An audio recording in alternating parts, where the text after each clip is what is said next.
They chained her to his fence as a cruel jest, left her to freeze under the Dakota stars. But when the Arikara WarChief found her at dawn, bloodied and broken, he made a vow that shook two worlds. He would never return her to them. The trading post reeked of whiskey and hatred. 6 trappers crowded around a table in the back corner, their voices low but vicious. Cole Brennan sat at the center, his scarred face twisted into something that might have been a smile if it held any warmth. He leaned forward, candlelight catching the cruelty in his eyes. "Tonight's the night," he said, fingers drumming against the wooden table. "We teach the charity case what happens when you don't know your place." "Brennan, this is too far," his younger brother Seth whispered, glancing toward the door. "Father Michaels will have our hides if he finds out." "Father Michaels is 3 days' ride away at the mission," Cole snapped. "And that bleeding heart brought her here without asking any of us. Every newcomer to Fort Pierre learns the rules. This settlement isn't San Francisco. Out here you earn respect or you get buried. But who?" Another trapper asked, shuffling a deck of cards nervously.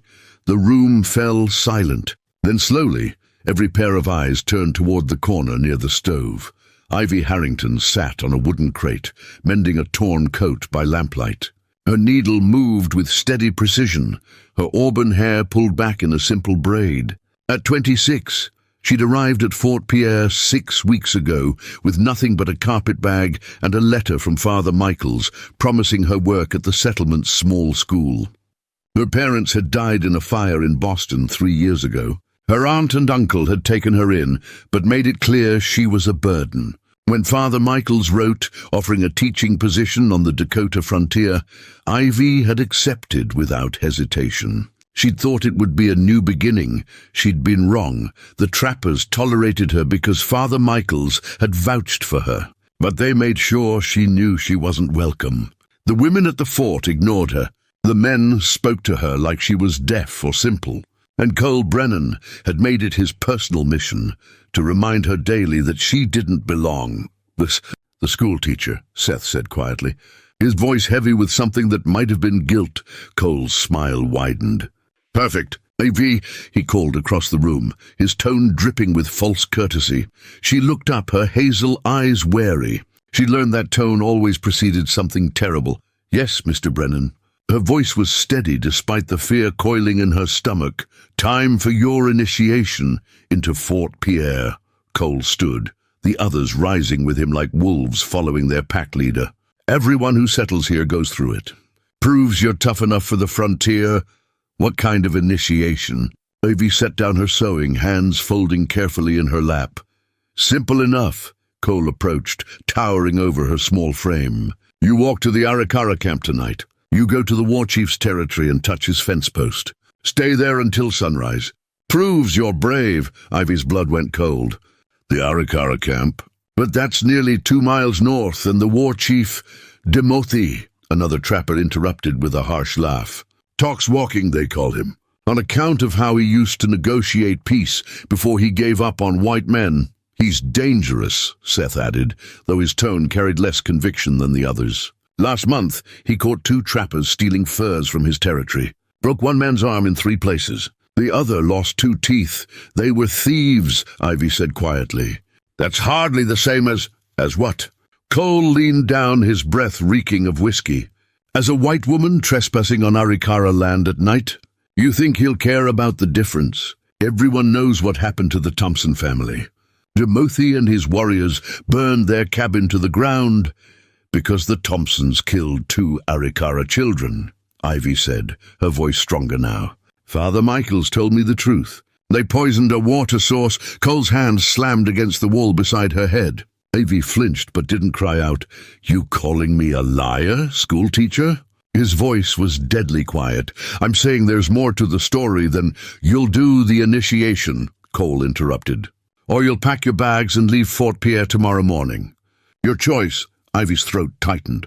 "Father Michaels said I could stay as long as I taught the children." "Father Michaels isn't here." Cole straightened, adjusting his coat. "And the children's parents?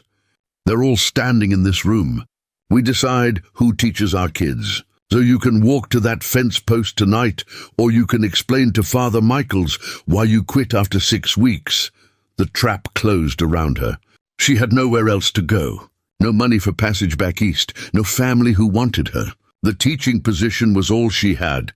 "I'll do it," she whispered. "Good girl." Cole's smile was knife-sharp. "We leave at midnight." The hours crawled by with agonizing slowness. Ivy returned to her small room at the boarding house, hands shaking as she pulled on her warmest coat. It was late October. The nights were already bitter cold. She wrapped a wool shawl around her shoulders and tried not to think about what might happen if Timothy found her on his land. She'd heard the stories. Every settler had. The Arikara WarChief, who'd once traveled to Washington to negotiate treaties, who'd learned perfect English from missionaries, who'd tried for years to find common ground between his people and the encroaching white settlement. But something had broken in him. The trappers said he'd watched his wife and daughter die from smallpox brought by infected blankets traders had sold to his people. After their deaths, Timothy had stopped talking peace. He'd drawn a hard line around Arikara territory and defended it with brutal efficiency. Ivy didn't know if the stories were true. Father Michael said most frontier tales were half-lies and full exaggerations. But she'd seen the fear in people's eyes when they spoke Timothy's name. She'd watched grown men refuse to hunt near the northern boundary. She'd heard whispers of trappers who'd crossed into Arikara land and never returned. At midnight, footsteps echoed outside her door. She opened it to find Cole and his men waiting, their faces shadowed by lamplight. "Ready?" Cole asked. Ivy nodded, not trusting her voice. They walked in silence through the sleeping fort, past the trading post, the blacksmith's forge, the small church with its crooked cross. The settlement fell away behind them as they entered the open prairie. Moonlight painted the tall grass silver. In the distance, the Missouri River whispered against its banks. The wind picked up, cutting through Ivy's coat like it wasn't there. She pulled her shawl tighter, teeth already chattering. Cole set a brutal pace. When she stumbled in the darkness, no one stopped to help. When she asked how much farther, no one answered. 20 minutes later, they reached the boundary of Arikara territory. A fence post stood at the edge, carved with symbols Ivy couldn't read. Beyond it, scattered lodges formed the outline of a camp. Smoke from dying fires drifted into the night sky. "There's the post," Cole said, pointing. "Touch it and stay until dawn. We'll come back for you when the sun's up. How will you know when to come?" Ivy asked, her voice barely above a whisper. "We'll know," Seth said, not meeting her eyes. Something in his tone sent ice through her veins. "You're lying." "You're not coming back. Don't be dramatic." Cole grabbed her arm, dragging her forward. "We're just teaching you a lesson about respect. Now move!" He shoved her toward the fence post. Ivy stumbled, catching herself against the wooden beam. The moment her hand touched it, she heard the rattle of chains behind her. She spun around, but Cole was already wrapping iron shackles around her wrists. He looped the chain through a metal ring, bolted to the fence post, and locked it with a heavy padlock. "What are you doing?" Ivy pulled against the chains, panic flooding her chest. "You said I just had to touch it." "Change my mind." Cole stepped back, his face empty of anything human. "Seems like you need a longer lesson. Maybe a few hours chained up will teach you some humility." "Please," Ivy's voice broke. "It's freezing. I'll die out here. Should have thought of that before you questioned me in front of my men." Cole turned to leave. "Wait." Seth grabbed his brother's arm. "Cole, this is too much." "She could actually die." Cole shoved him backward. "You want to join her, no? Then shut your mouth and walk." The trappers disappeared into the darkness, their footsteps fading like a death sentence. Ivy pulled against the chains until her wrists burned. The iron bit into her skin, drawing blood. She screamed for help, but her voice was swallowed by the vast emptiness of the prairie. No one from the fort would hear her. And if anyone from the Arikara camp heard, would they help, or would they see her as an intruder deserving of death?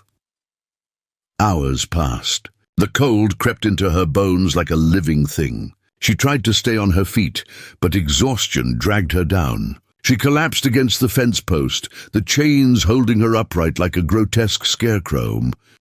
Her hands went numb. Her fingers turned white, then blue. She couldn't feel her feet anymore. Frost formed on her eyelashes. Each breath came harder than the last. She thought of her parents, wondered if they were waiting for her somewhere beyond this frozen darkness. Her mother's gentle voice, reading poetry by the fireplace. Her father's steady hands, teaching her to write in careful script. They'd wanted so much for her. A good marriage, a comfortable life, safety. Instead, she was dying alone on the Dakota prairie, chained like an animal, abandoned by people who called themselves civilized. Ivy's vision blurred. She wasn't sure if it was tears or the cold anymore. She tried to pray, but the words wouldn't come. Her mind drifted. She saw Boston streets in summer, smelled bread baking, heard church bells ringing for Sunday service. All of it felt like someone else's life now. The darkness pressed closer. She wondered if freezing to death hurt at the end, or if you just fell asleep and didn't wake up. She hoped it would be the latter. She'd had enough pain. Dawn broke cold and pale across the Dakota plains. Timothy woke before first light, as he had every day for the past 32 years. He dressed in buckskin leggings and a heavy fur robe, braided his long black hair, and stepped out of his lodge. At 32, he'd been leading his band of Arikara warriors since his father's death 8 years ago. The white men called him a WarChief, but that title missed the truth. He was a protector, a negotiator, a man who'd tried for years to build peace between his people and the settlers, until the settlers made it clear they had no interest in peace.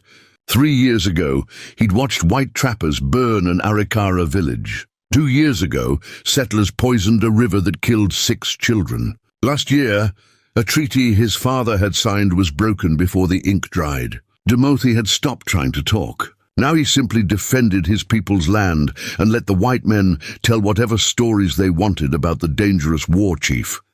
They said he was violent. They said he killed without mercy. They said he hated all white people and would murder anyone who crossed into Arikara territory. Most of it was lies, but Timothy had learned that lies served a purpose. Fear kept settlers away better than any treaty ever had. This morning, he planned to check the southern boundary of their territory. Trappers had been crossing the line more frequently, stealing furs, cutting timber, leaving trash that scared away game. He gathered his weapons and walked alone through the waking camp. The sun was just cresting the horizon when he reached the boundary fence post. He stopped. Something was wrong.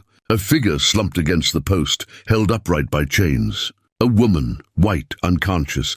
Her wrists were raw and bleeding. Frost covered her hair and clothes like a burial shroud. Timothy was beside her in 4 long strides. He knelt, pressing 2 fingers against her throat. A pulse, weak but there. "Can you hear me?" he said in English, his voice rough from disuse. Her eyes fluttered open. When she saw him, terror flooded her face despite her half-frozen state. "Please," she whispered, so faint he almost missed it.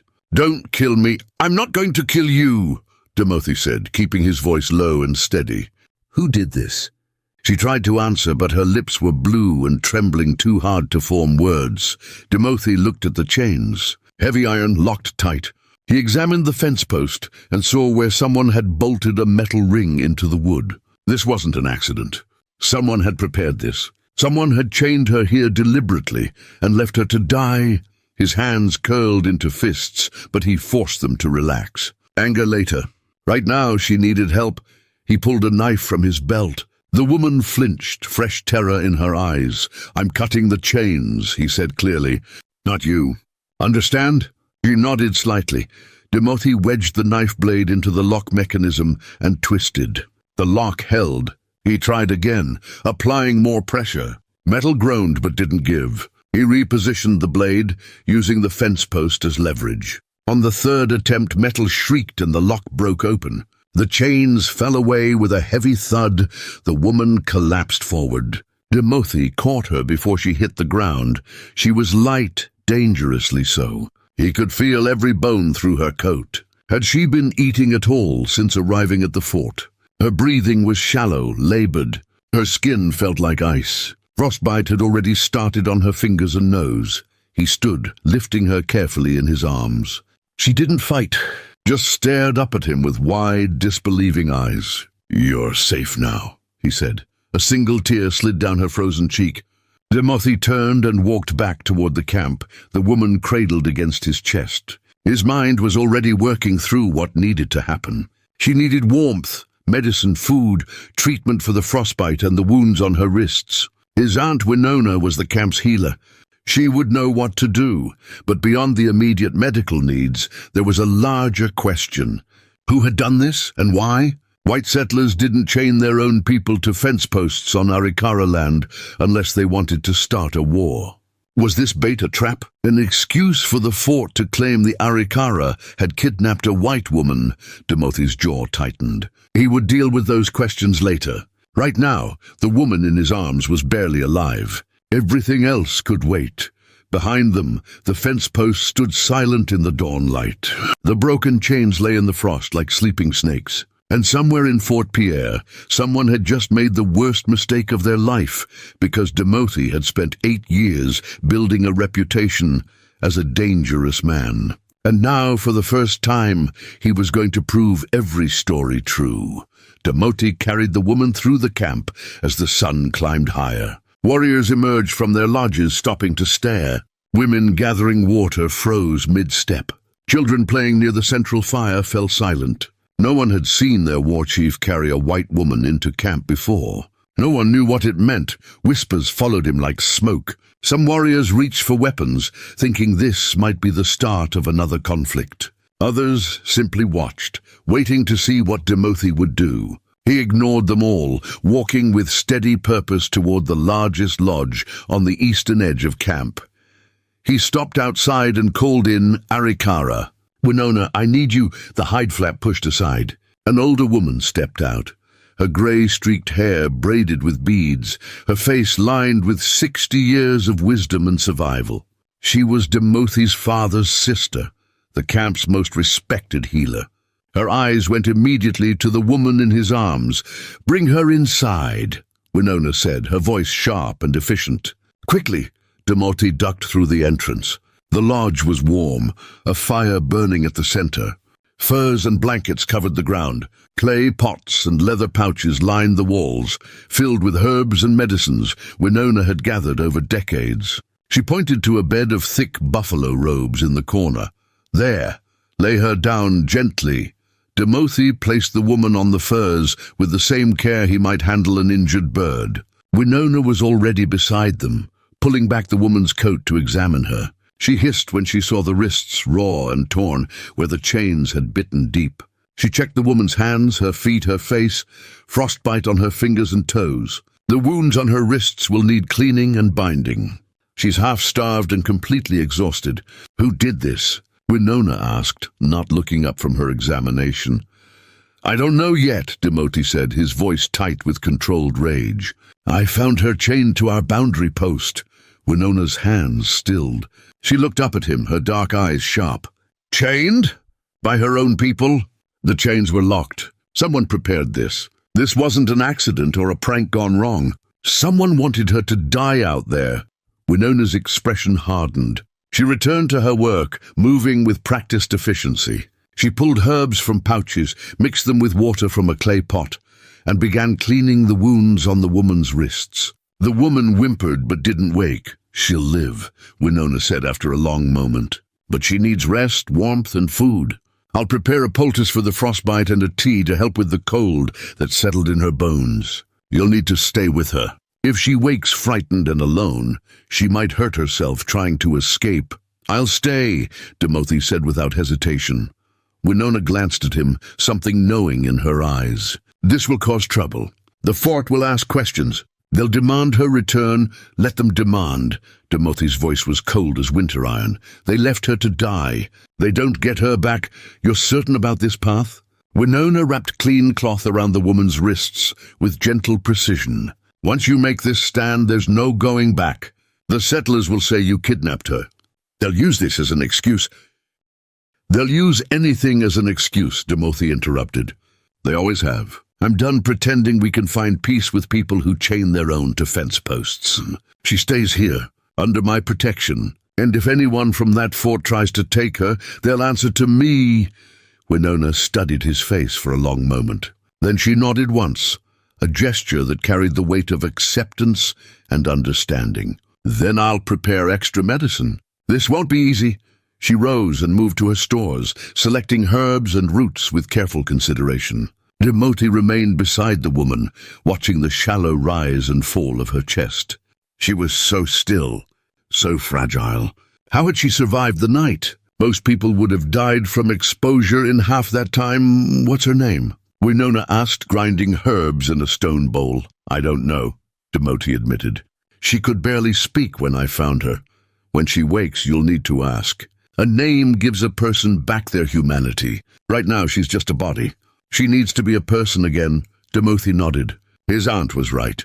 She usually was. Outside, voices rose. Demothi recognized them immediately. His warriors arguing about what his actions meant. He should go out there, address their concerns, explain his decision. But he couldn't bring himself to leave the woman's side. Not yet. Not until he knew she would survive. Winona brought a cup of steaming tea, fragrant with herbs Demothi didn't recognize. "When she wakes, give her this. Small sips. It will help with the pain and the cold. I'm going to speak with the others. They need to understand what happened, and why you made this choice." "Thank you," Demothi said quietly. Winona paused at the lodge entrance. "Your father would have done the same thing. He always said that honor wasn't about treaties or politics. It was about what you did when no one was watching. You found someone in need and you helped them. That's honor. Don't let anyone tell you different." She left, the hide flap falling closed behind her. Demothi sat in silence, listening to the woman breathe. The fire crackled. Outside, the camp continued its morning routine, though he could hear the undercurrent of tension in every voice. This would change things. He knew that. The fragile peace between the Arikara and Fort Pierre, already hanging by a thread, might snap completely. But when he thought of her lying there in the frost, left to die by her own people, his resolve hardened like steel tempered in flame. Some things were worth fighting for. Some lines couldn't be crossed without consequences. The woman stirred. A soft sound escaped her lips, something between a whimper and a sigh. Her eyes moved beneath closed lids, lost in whatever dreams or nightmares the cold had brought. "You're safe," Demothi said quietly, not knowing if she could hear him. "I give you my word. No one will hurt you again." It was a promise, one he intended to keep no matter what it cost. The morning sun climbed higher, painting light across the lodge floor.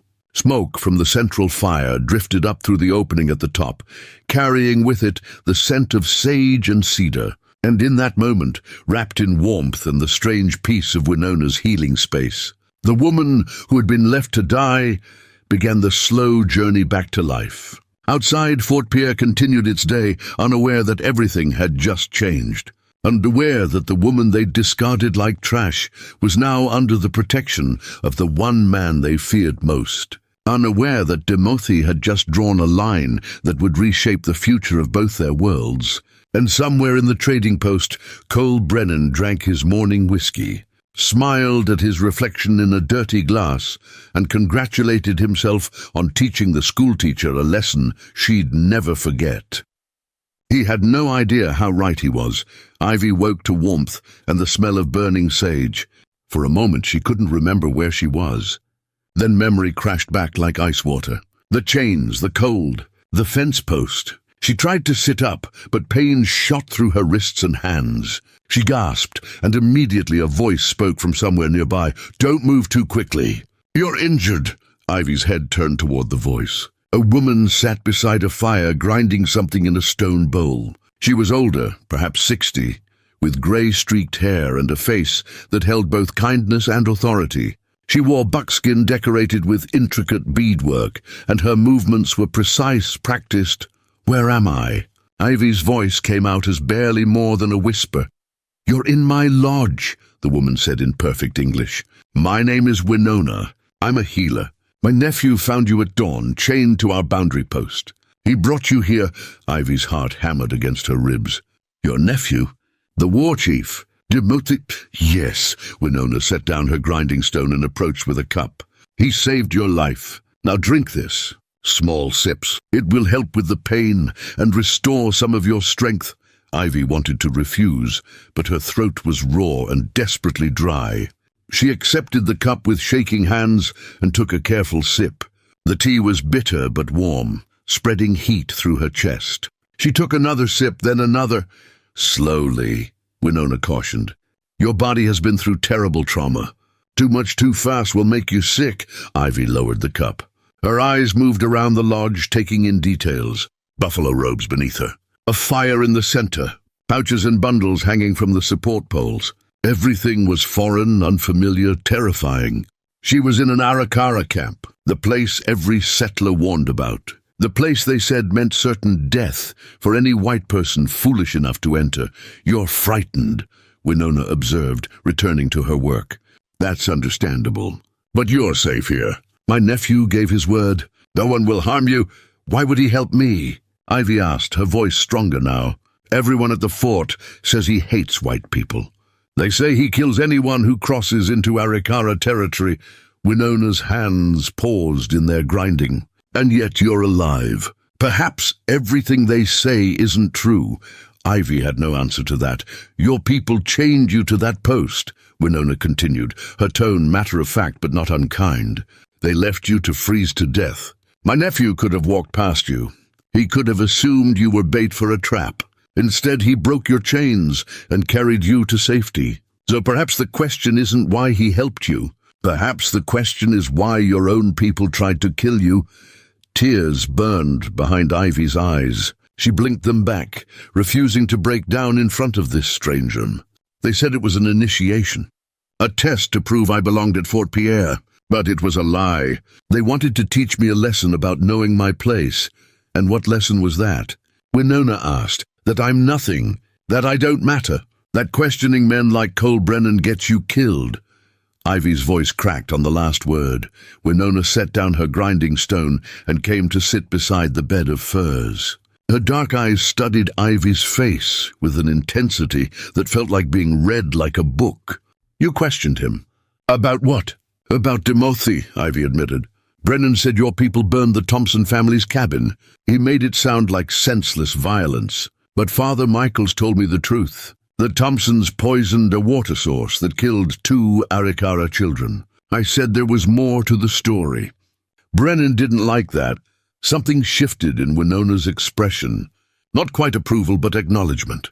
Father Michaels is one of the few honest white men I've met. Yes, the Thompsons poisoned our water. And yes, Timothy burned their cabin, but not before he gave them warning. Not before he offered them the chance to leave peacefully. They chose to stay and fight. They lost. I didn't know that part, Ivy said quietly. Of course you didn't. Your people only tell the parts of the story that make us look like monsters. It's easier that way. Easier to take our land if you believe we're savages who deserve it. Winona returned to her work, but her tone remained even, almost conversational. Tell me your name. Ivy. Ivy Harrington. Ivy, Winona repeated as if testing the sound. That's a climbing plant, yes? One that holds onto things and doesn't let go, even when storms try to tear it away. I suppose so. A good name, Winona said. You'll need that strength in the days ahead. Your wrists are badly injured. Frostbite damaged your fingers and toes. You'll heal, but it will take time. And when the fort realizes you're alive and here, there will be trouble. Fear spiked through Ivy's chest. They'll come for me. They'll demand I return. Let them demand, a new voice said from the entrance. Ivy's head snapped toward the sound. Timothy stood in the lodge entrance, having entered so quietly she hadn't heard him. In the dim light of dawn, when she'd first seen him, terror had painted him as something monstrous. Now, in the full light filtering through the lodge, she saw him clearly for the first time. He was tall, well over 6 feet, with broad shoulders and a frame built for both strength and speed. His black hair fell past his shoulders, partially braided with small beads woven into the strands. His face was angular, sharp-featured, with high cheekbones and a strong jaw, but it was his eyes that struck her most. Dark and intense, but not cruel. Watchful, intelligent. the eyes of someone who'd seen too much and survived it all. He stepped fully into the lodge, moving with a grace that seemed impossible for someone his size. "How are you feeling?" he asked Ivy directly. "I'm alive," she said, her voice small. "Thank you." "For saving me," Timothy nodded once. "Who chained you to that post?" Ivy's hands tightened on the cup she still held. "Cole Brennan, and 5 others from the fort. They said it was tradition, an initiation, but they locked the chains and left me there. They said they'd come back at dawn, but I knew they were lying." "Brennan," Timothy's voice went cold as Winterstone. "The trapper with the scar across his face. Yes, do you know him?" "I know of him. 2 years ago, he tried to steal furs from our hunting grounds. My warriors caught him and sent him back to the fort with a warning. He's hated us ever since." Timothy crossed his arms over his chest. "He used you to start trouble. Chaining you to our boundary was meant to look like we'd taken you. When you died from exposure, he could claim we killed you. The fort would have an excuse to attack." The calculation behind it made Ivy's stomach turn. "So I was bait." "You were meant to be a martyr," Winona corrected. "Dead women make excellent excuses for violence." "But I'm not dead," Ivy said, something fierce sparking in her chest despite her exhaustion. "No," Timothy agreed, the faintest hint of approval in his tone. "You're not. Which means Brennan's plan failed. And now you're under my protection. When the fort comes asking, that's what I'll tell them." "They won't accept that," Ivy said. "They'll say you kidnapped me. They'll twist everything." "Let them." Timothy's jaw set in a hard line. "I've spent 8 years watching settlers lie about my people. I'm done caring what they say. You're staying here until you're healed. After that, you can decide what you want to do. But no one from that fort is taking you back against your will." Ivy stared at him, disbelief warring with something that felt dangerously close to hope. "Why are you doing this?" "You don't know me. I'm just some white woman who was foolish enough to trust the wrong people." Timothy was quiet for a long moment. When he spoke, his voice was softer but no less firm. 3 years ago, my wife and daughter died from smallpox. A trader sold infected blankets to our camp. He knew they were contaminated. He sold them anyway. When I went to the fort to demand justice, they laughed, said it was just business, said we should have known better than to trust white traders. His hands curled into fists at his sides. "I couldn't save them, but I can save you. So I will." The raw pain in his words hit Ivy like a physical blow. "I'm sorry," she whispered. "I'm so sorry." "Don't apologize for what others did," Timothy said. "Just get well." "That's enough." He turned to leave, but Ivy's voice stopped him. "Timothy," he paused, looking back. "Thank you," she said again, putting everything she couldn't quite articulate into those 2 words. He nodded once more, then stepped out of the lodge, leaving Ivy alone with Winona and the crackling fire. Winona brought another cup of tea. "You should rest. Your body needs time to heal. I'll change the bandages on your wrists this afternoon and check the frostbite again. For now, sleep." Ivy wanted to argue, to ask more questions, to understand what was happening and what it meant. But exhaustion pulled at her like an undertow. Her eyes grew heavy.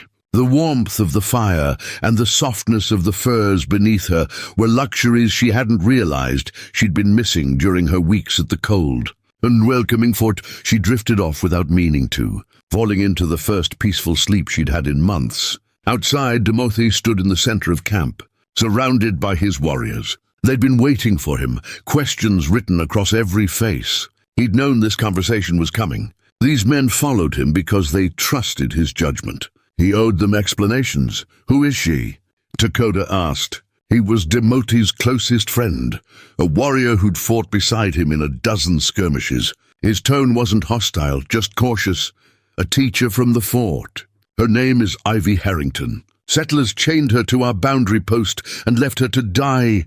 Timothy met each warrior's eyes in turn. "I brought her here because leaving her would have been murder by inaction. The fort will say, 'We took her,'" another warrior pointed out. "I know. Before we jump back in, tell us where you're tuning in from, and if this story touches you, make sure you're subscribed, because tomorrow I've saved something extra special for you." "They'll use this as an excuse to attack." "I know," Timothy repeated, his voice harder now.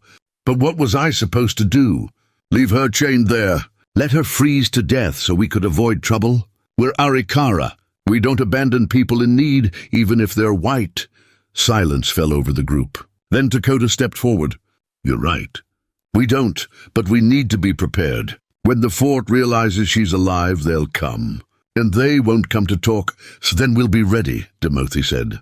Double the guards on all approaches to camp. No one enters or leaves without my knowledge.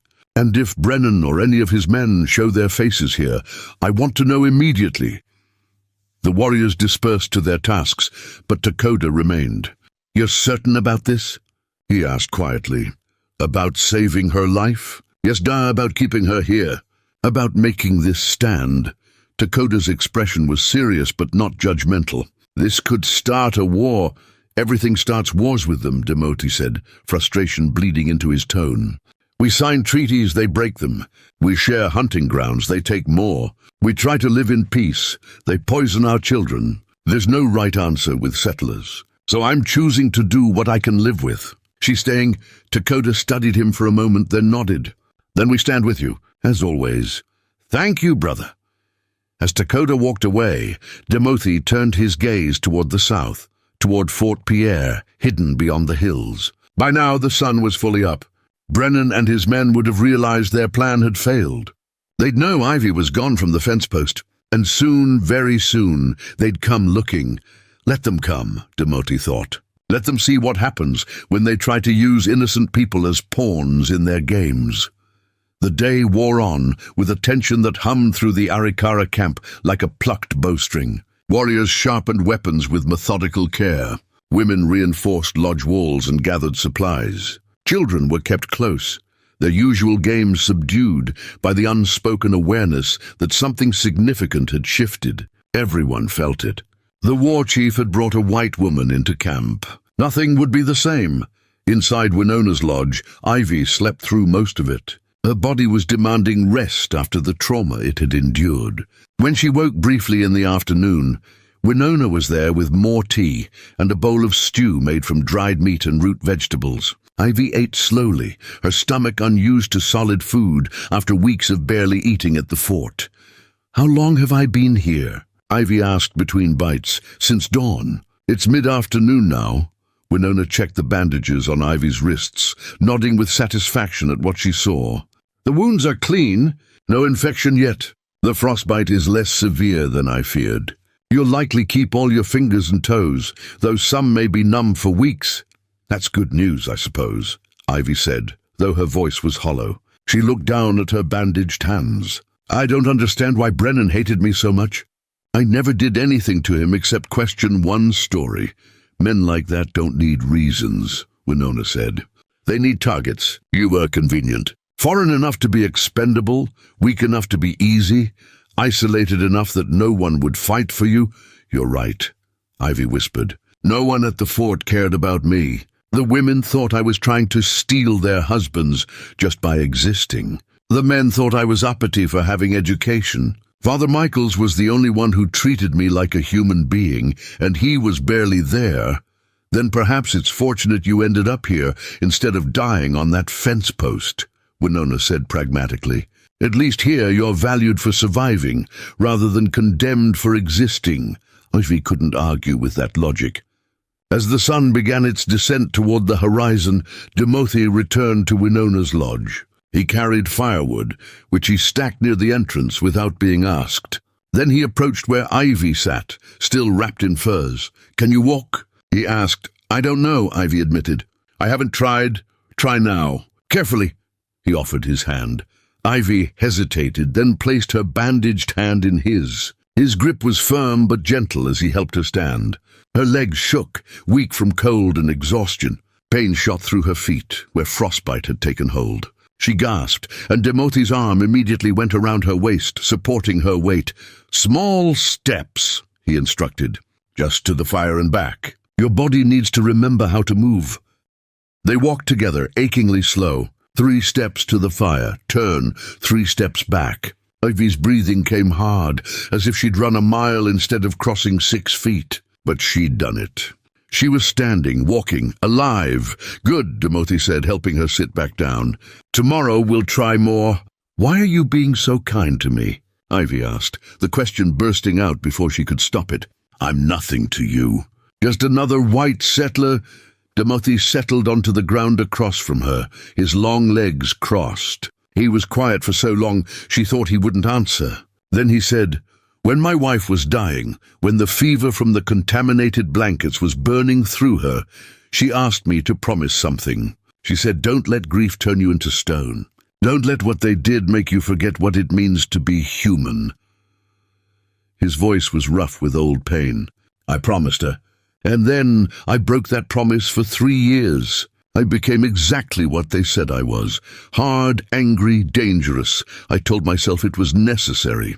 That protecting our people required ruthlessness." He paused, staring into the fire.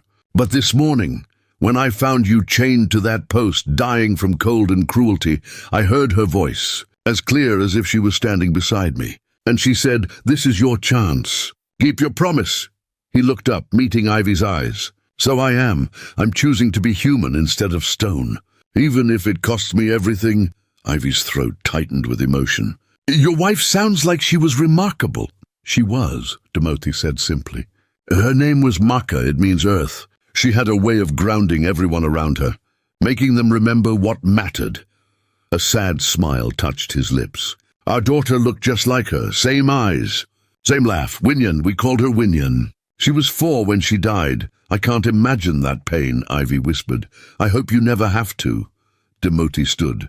"Rest more. Winona says you need at least 3 more days before you'll be strong enough to move around freely. Until then, you're safe here.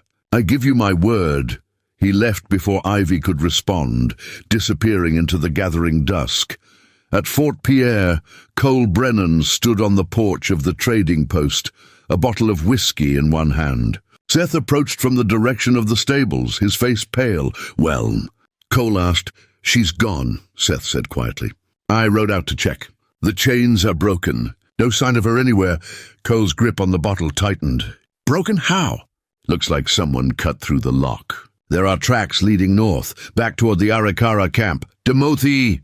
Cole spat the name like a curse. "That savage took her, or he found her and helped her," Seth said carefully. "Cole, we left her to die. If he saved her life, shut your mouth." Cole's voice dropped to a dangerous whisper. "We did what needed doing. That woman didn't respect her place.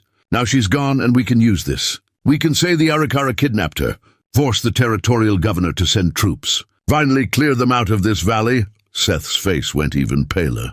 "That's not what happened." "If we lie, it's not a lie if it serves justice," Cole interrupted. "The Arikara don't belong here. This is white man's land now. They just haven't accepted it yet. So we help them accept it, starting with getting that woman back and making sure everyone knows the savages took her. And if she tells the truth about what we did," Seth asked. Cole smiled, cold and sharp. "Then we make sure no one believes her. Who do you think the fort will trust? Her, a charity case nobody wanted? Or us, men who've been here for years, who've built this settlement with our own hands?" Seth said nothing, but something in his expression looked sick. Cole clapped him on the shoulder, the gesture almost friendly. "Don't worry, little brother. This will work out. By tomorrow, everyone at Fort Pierre will be demanding war with the Arikara. And when it's over, this valley will finally be ours. We'll have the land, the resources, everything those savages have been hoarding. And that school teacher? She'll either be dead or so discredited that her word means nothing." He took a long drink from the bottle and stared north. "Toward the Arikara camp, toward the woman who was supposed to be dead, and toward the WarChief who'd just made the biggest mistake of his life." Or so Cole Brennan believed. But as the stars began to emerge in the darkening sky, 2 camps prepared for what was coming, one with lies and ambition, the other with truth and determination. And caught between them, a woman who'd survived one nightmare, only to find herself at the center of another. Yet this time she wasn't alone. 3 days passed like water through cupped hands. Ivy grew stronger each morning. The first day, she managed to walk from Winona's lodge to the central fire and back without collapsing. The second day, she helped Winona grind herbs and prepare medicines, her bandaged hands clumsy but determined. By the third day, she could stand for an hour without her legs trembling, could hold a cup without dropping it, could speak without her voice cracking from exhaustion. The Arikara camp watched her with curiosity tempered by caution. Children peeked around lodge corners when she emerged for fresh air. Women paused in their work to observe how she moved, how she spoke, whether she carried herself with fear or respect. Warriors kept their distance, but tracked her movements with the practiced vigilance of men who'd learned never to fully trust outsiders. Demothi came twice each day, once at dawn before the camp fully woke, and once at dusk after the work was done. He brought firewood, fresh water, news from the sentries posted around the territory. He asked about her healing, listened to Winona's reports, and spoke to Ivy in brief exchanges that felt simultaneously formal and deeply personal. "Your hands are better," he observed on the third evening, watching as she carefully folded a blanket.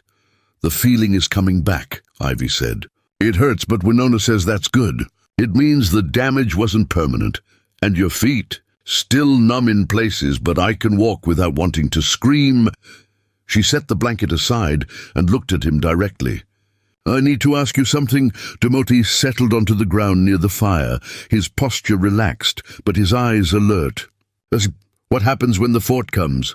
"Because they will come. Colbrennan won't let this go. He'll twist what happened into something he can use." Ivy's voice was steady, but her hands twisted together in her lap. "I don't want to be the reason your people get hurt." "You're not the reason," Demothi said firmly. "Brennan is the reason. The fort's greed is the reason. The territorial governor's land hunger is the reason. You're just the excuse they're using this time. If it wasn't you, it would be something else. A stolen horse, a disputed boundary, a treaty violation they invented. But I am the excuse," Ivy insisted, "which means I'm the solution. If I go back and tell them the truth about what happened, they won't believe you," Winona interrupted from where she worked across the lodge. "Or worse, they'll believe you and kill you for making their men look like the criminals they are." Ivy's protest died in her throat because she knew Winona was right. "You're not going back," Demothi said, and there was finality in his tone that left no room for argument. "Not until you're strong enough to survive whatever they do to you. And maybe not even then. You can't keep me here forever. I'm not keeping you anywhere." Demothi met her eyes. "When you're well, you choose. But you choose with full strength and clear mind, not from fear or misplaced guilt." Before Ivy could respond, rapid footsteps approached outside. Takoda pushed through the entrance, his expression tight. "They're here." 6 riders from the fort. Brennan's leading them. Demothi was on his feet instantly. "Where?" "Southern approach." They stopped at the boundary line. "Brennan's calling for you." Takoda's hand rested on the knife at his belt. "The men are ready. Tell them to stay calm. No one draws a weapon unless I give the word." Demothi turned to Ivy. "Stay here, out of sight. Whatever happens, don't come out." "Demothi, wait." Ivy started to stand, but Winona's hand on her shoulder stopped her. "Let him handle this," Winona said quietly. "This is what he does. Trust him." Demothi and Takoda left together, moving with the fluid purpose of warriors heading into potential combat. Ivy sat frozen, her heart hammering. Through the hide walls of the lodge, she could hear the camp stirring, voices rising, footsteps moving toward the southern edge. "Come," Winona said, helping Ivy to her feet. "If you're going to disobey and watch anyway, at least do it properly." She led Ivy to a gap in the lodge wall where the hide had been pulled slightly aside. Through it, Ivy could see the southern boundary of the camp. Demothi stood at the front of a line of 20 warriors, all armed, but none with weapons drawn. Facing them across 50 yards of open ground were 6 mounted men from Fort Pierre. Colbrennan sat his horse at the center, his scarred face twisted into something approximating righteous anger. Seth was beside him, looking pale and miserable. The other 4 were trappers Ivy recognized from the trading post. "Demothi!" Brennan called, his voice carrying across the distance. "We've come for the woman." "What woman?" Demothi's response was calm, almost bored. "Don't play games, savage." "The school teacher." "Ivy Harrington." You took her from our territory 3 nights ago. I took no one. I found someone dying on my boundary line, chained like an animal. Left to freeze, Timothy's voice sharpened. Was that your work, Brennan? She was undergoing initiation, Brennan said smoothly. A tradition. We came back to get her at dawn, but you'd already stolen her. Stolen implies she didn't want to leave. Are you claiming she asked to remain chained to a post in freezing temperatures? Murmurs rippled through both groups. Brennan's jaw tightened. Return her now, or this becomes a territorial incident. She's recovering from injuries your people caused. When she's well enough to travel, she can decide for herself what she wants to do. Timothy crossed his arms. Until then, she stays under my protection, your protection. Brennan spat the words. Everyone knows what that means. You're holding her captive, probably doing God knows what to her. The territorial governor will hear about this. He'll send troops and send them, Timothy said coldly. And when they arrive, I'll show them the chains you used, the lock you broke, the wounds on her wrists from trying to escape. And then we'll see who the governor believes. Brennan's horse shifted nervously, sensing its rider's agitation. You think anyone will take your word over ours? You think a savage's testimony means anything against civilized men? I think evidence speaks louder than lies, Timothy replied. But feel free to test that theory. For a long moment, silence stretched taut as a drumhead. Then Seth spoke, his voice cracking slightly. Cole, maybe we should just shut up. Brennan snapped without looking at his brother. He focused back on Timothy. You have until tomorrow at sunset. Return Ivy Harrington alive and unharmed, or we come back with every man at Fort Pierre. And we won't be asking nicely, is that a threat? Takoda asked, stepping forward. It's a promise, Brennan said. He yanked his horse's reins, turning away. Tomorrow, sunset. Don't make us come take her. The 6 riders wheeled their horses and galloped south, disappearing into the hills. The Arikara warriors remained in formation until they were gone, then slowly dispersed. Timothy stood motionless, staring after them. Takoda approached. He'll bring the whole fort. Maybe 50 men. We have 20 warriors and 15 more if we pull from the hunting parties. I know the numbers, Timothy said quietly. We can't win a direct fight against 50 armed settlers. Not without losing more than we can afford. Takoda's voice was grim but pragmatic. Maybe we should consider— No, Timothy cut him off. We're not giving her back to them. They'll kill her to protect their lie. Or worse, then what do we do? Timothy was quiet for a long moment. We prepare for siege. Move the women and children to the northern lodges, away from the approach. Double sentries on all sides. If they come with 50 men, we make them regret it. That's war, Takoda said. It's been war since the day they arrived on our land, Timothy replied. We've just been pretending otherwise. Back in Winona's lodge, Ivy stepped away from the gap in the hide wall, her face ashen. This is my fault, all of it. If I go back now, tell them I want to return, maybe they'll kill you, Winona said flatly. And then they'll still attack us, claiming we tortured you, or worse. Your death serves Brennan's purposes better than your testimony. You understand that, yes? Ivy sank onto the furs, her head in her hands. I never wanted this. I just wanted to teach children, to build something good. Now people are going to die because of me. People were going to die anyway, Winona said, her tone gentler now. Brennan and men like him have been looking for an excuse to attack us for years. Our land has good water, rich hunting, timber they want. They were always going to come for it. You're just the story they're telling themselves to feel righteous about theft and murder. The lodge entrance moved aside. Timothy entered, his face unreadable. He looked at Ivy, saw her distress, and something in his expression softened slightly. You heard, he said. Not to question, I heard. Ivy's voice was small. And I know what I have to do. If you're about to suggest sacrificing yourself, save your breath, Timothy said. That helps no one. It helps your people. My people don't trade innocent lives for temporary peace, Timothy said firmly. That's what the settlers do. He moved closer, crouching so they were eye level. Listen to me. Tomorrow, Brennan will come back. He'll bring as many men as he can muster. He'll make demands. And when we refuse, he'll probably attack. Not because he wants you back. Because he wants our land and our resources, and you're the excuse he needed. So what do we do? Ivy asked, meeting his eyes. We stand our ground, Timothy said simply. We defend what's ours, and we prove that we're not going to roll over just because white men show up with guns and entitlement. People will die. People always die, Timothy said, his voice heavy with old grief. The question is what they die for.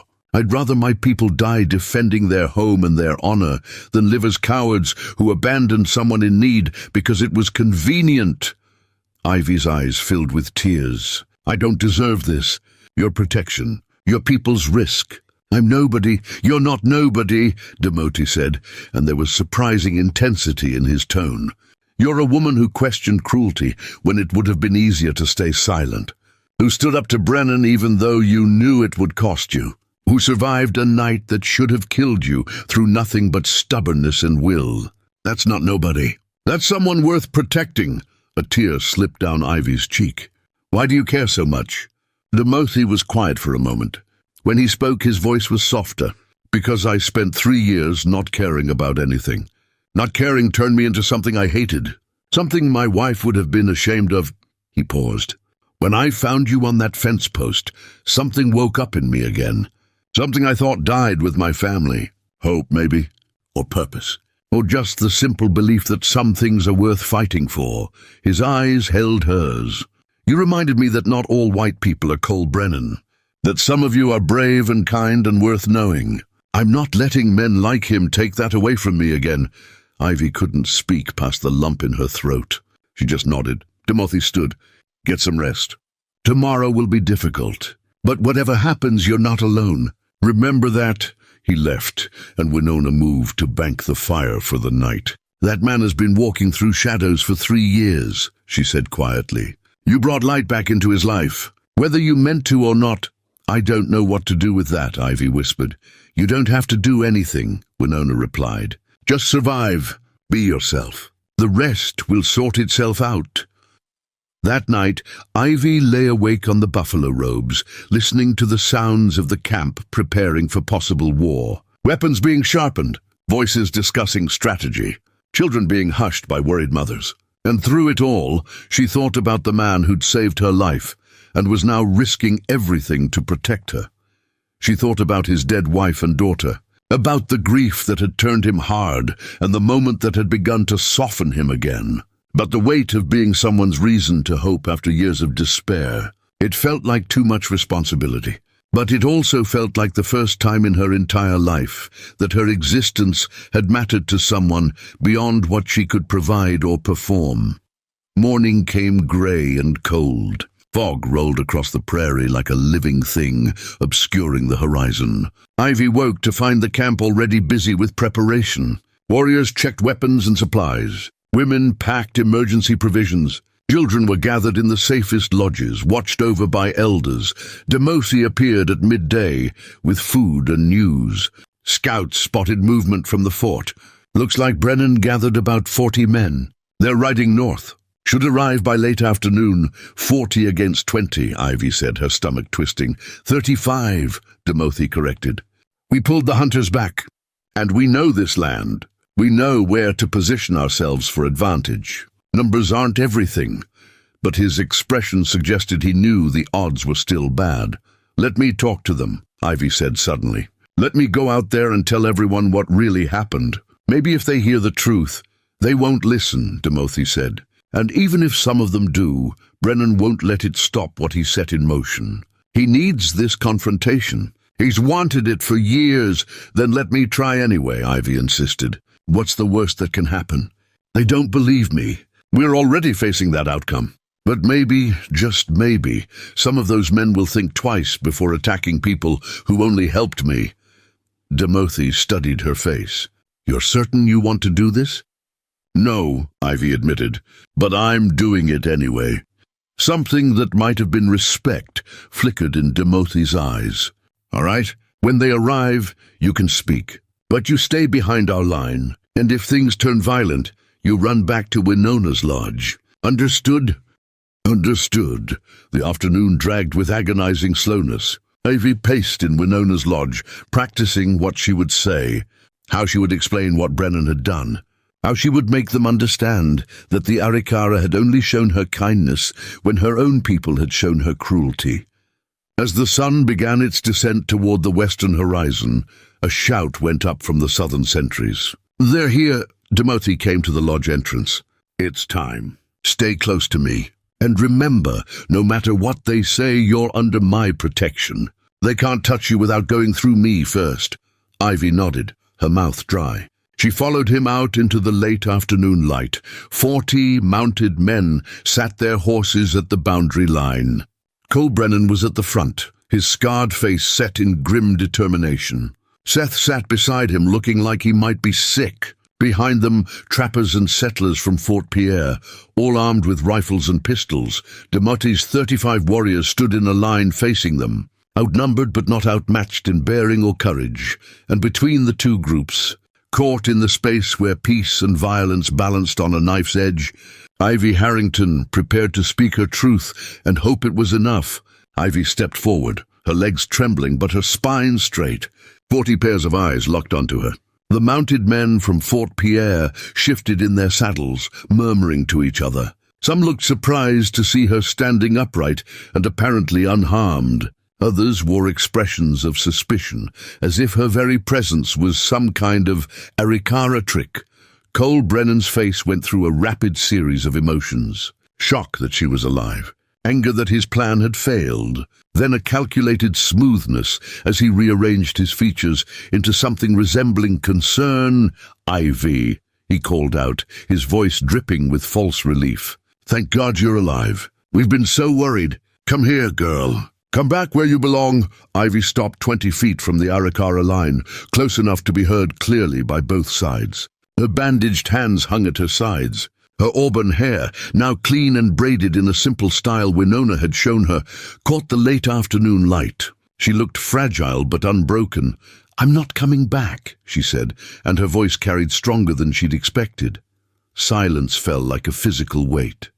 Preparing and narrating this story took us a lot of time, so if you are enjoying it, subscribe to our channel. It means a lot to us now. Back to the story. "What did they do to you?" Brennan asked, leaning forward in his saddle. "What did that savage threaten you with to make you say that? Blink twice if you're being forced." "No one is forcing me to do anything," Ivy said firmly. "For the first time since I arrived at Fort Pierre, I'm speaking freely, and I'm going to tell everyone here exactly what happened." "Ivy, you don't know what you're saying," Brennan interrupted, his tone hardening. "You've been through trauma. You're confused." "I'm not confused," Ivy's voice rose. 3 nights ago, you and 5 other men told me I had to complete an initiation. You said I needed to walk to the Arikara boundary and touch the fence post. You said it was tradition. You said you'd come back at dawn."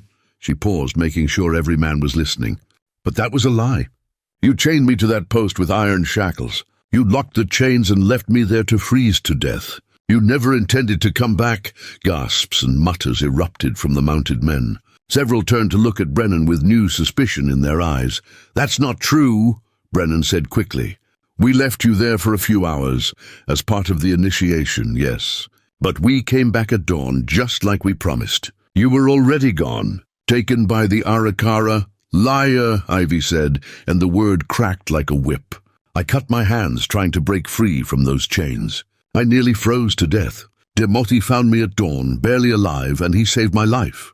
He broke the chains you locked. He carried me to safety. He and his aunt treated my wounds and gave me shelter when my own people left me to die like an animal." "She's been poisoned against us," Brennan said, appealing to the men behind him. "Can't you see? They've filled her head with lies, turned her against her own kind. This is exactly what savages do." "Stop calling them savages!" Ivy shouted, surprising herself with her vehemence. "The only savage behavior I've witnessed was from you and your men. The Arikara have shown me nothing but kindness and honor, more than I ever received at Fort Pierre." One of the mounted men, an older trapper named Garrett, spoke up. "Miss Harrington, we need to understand clearly. Are you saying Cole Brennan attempted to murder you?" Yes, Ivy said without hesitation. That's exactly what I'm saying. Brennan's face flushed dark red. This is insane. I'm trying to rescue her, and she's accusing me of attempted murder. She's clearly been brainwashed. Show them your wrists. Timothy's voice cut through the chaos. He'd remained silent until now, letting Ivy speak for herself. But his tone carried authority that demanded attention. Ivy lifted her hands and began unwrapping the bandages. Winona had changed them that morning, and the wounds were still raw and angry. Deep lacerations circled both wrists, where the iron shackles had torn through skin. The flesh was bruised purple and black, the cuts stitched with careful precision. She held her hands up for everyone to see. These are from the chains, from trying to escape. From being left to die. Several of the Fort Pierre men looked uncomfortable now. A few exchanged glances. Seth Brennan looked like he wanted to disappear into the earth. Injuries prove nothing, Cole Brennan insisted, though his voice had lost some of its certainty. She could have gotten those any number of ways. I have the chains, Timothy said. With your lock still attached. The one I broke to free her. I kept them as evidence. Dakota stepped forward, holding the heavy iron shackles and the broken padlock. He held them high so everyone could see. These aren't Arikara chains, another settler observed. That's a lock from Henderson's store at the fort. I'd recognize it anywhere. Brennan's jaw clenched. Fine, yes, I used chains from the fort. But it was still just part of an initiation that went wrong. We didn't mean for her to get hurt. You meant for her to die, Ivy said coldly. You said as much. You told me I needed to learn my place. You punished me for questioning your lies about the Thompson family. And when your brother tried to stop you, you threatened him too. All eyes turned to Seth, who'd gone pale as winter snow. Seth? Garrett called. Is that true? Seth's mouth opened and closed. His hands gripped his reins so tight, his knuckles were white. For a long moment he said nothing. Then barely audible he whispered, Yes, shut your mouth, Cole snarled at his brother. I can't do this any more, Seth said louder now. His voice cracked with emotion. I can't lie. Not about this. Cole, what we did was wrong. We left her to die. I tried to stop you, and you threatened to leave me out there too. He looked at the men around him. Everything she said is true. We chained her to that post and rode away. We only came back because Timothy found her first. Chaos erupted among the Fort Pierre men. Voices rose in anger and confusion. Some shouted at the Brennan brothers. Others demanded explanations. The unified front they'd presented moments ago fractured into arguing factions. Enough! Garrett's voice boomed over the noise. He was one of the oldest settlers, a man who'd been at Fort Pierre since its founding 15 years ago. His word carried weight. Cole Brennan, you've got some serious explaining to do. But this isn't the place.